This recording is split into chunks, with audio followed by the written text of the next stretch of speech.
करीब 3000 साल पहले जब कोई इंसान गलती से कोई खतरनाक जहर खा लेता था और मौत पक्की होती थी, तो वैद्य उसे बचाने के लिए कोई जड़ी बूटी नहीं लाते थे।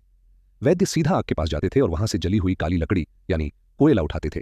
उसे पीसकर पानी में मिलाते और उस मरते हुए इंसान को पिला देते थे। जहर से बचने के लिए राख और कोयला, ये बिल्कुल पागलपन लगता है। ऐसा लगता है जैसे मरीज को जानबूझकर मिट्टी खिलाई जा रही है। लेकिन चलिए सीधे इस मरीज के पेट के अंदर चलते हैं। इस माइक्रोस्कोपिक 3D दुनिया में वह हरा चमकता हुआ जहर पेट की गुलाबी दीवारों को जला रहा है और खून में मिलने की कोशिश कर रहा है। तभी वह काला कोयला पेट में पहुंचता है। अगर आप इस कोयले को झूम करके देखें तो यह ठोस नहीं है, यह अंदर से एक विशाल भूल भुलैया और लाखों माइक्रोस्कोपिक गुफाओं से भरा हुआ है। यह कोयला एक बहुत ही शक्तिशाली चुंबक की तरह काम करता है। विज्ञान इसे एडजॉर्प्शन कहता है।